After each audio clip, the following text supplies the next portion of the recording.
You know, whenever I look at Star Wars The Force Awakens and The Last Jedi, and looking at those movies as if The Rise of Skywalker never came out, by far the biggest mystery all had to do with Supreme Leader Snoke, and that mystery was answered in Episode 9 by director J.J. Abrams. This is Mike Zero. Make sure to subscribe if you're new to the channel for future Star Wars content.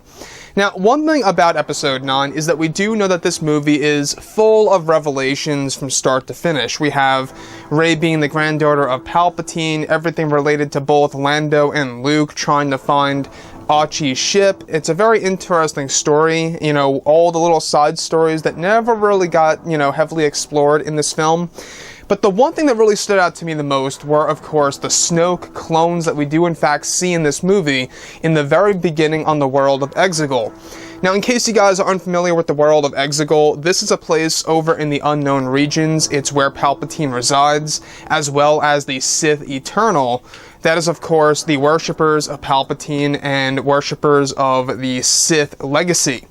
Now, when we think about Snoke, obviously, there's a lot more to that character that will be explained in the upcoming novelization and news stories to arrive for the new Star Wars universe throughout this year and into 2021.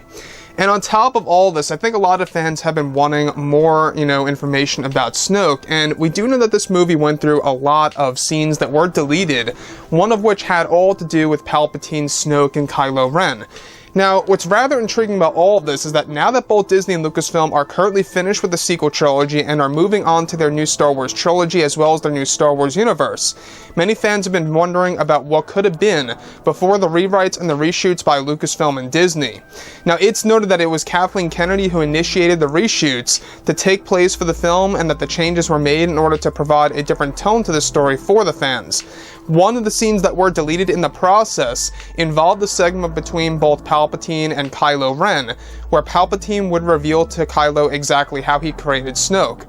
Now, it's noted that this was in the form of a flashback scene that was originally going to dive into a visual of Palpatine standing in front of Supreme Leader Snoke, walking out of his cloning chamber, where fog would actually exit the glass chamber and slowly reveal the deformed appearance of Supreme Leader Snoke in the movie.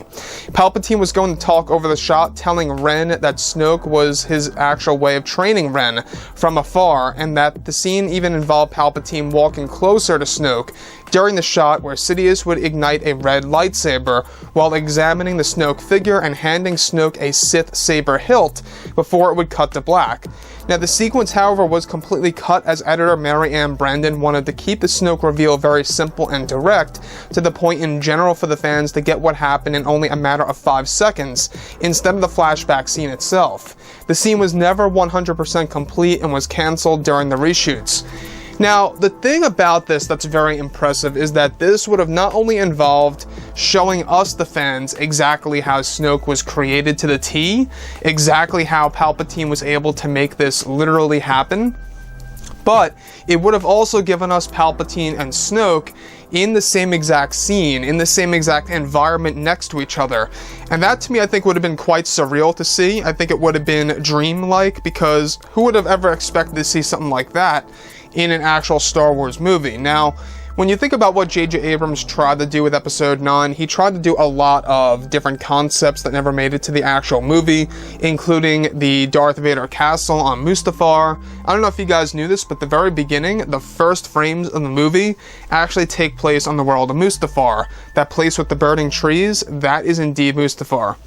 So, everything related to Snoke's creation, it's a very interesting story that we know little to nothing about, but by far, this particular deleted scene would have really answered a lot of questions to exactly how Snoke was able to be created by Palpatine. Exactly and specifically how Palpatine did that was going to be explained in this scene. Now, the reason as to why editor Mary Ann Brandon decided to cut it down to only, executing it in the form of a camera just kind of panning across the room and just showing us all the Snoke clones in the chambers, they decided that that just gave the fans the idea of what's going on in a matter of seconds and to not waste time.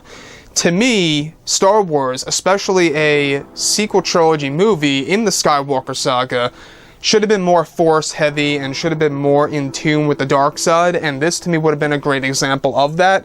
And that's exactly what they want to do with the future Star Wars films, by the way.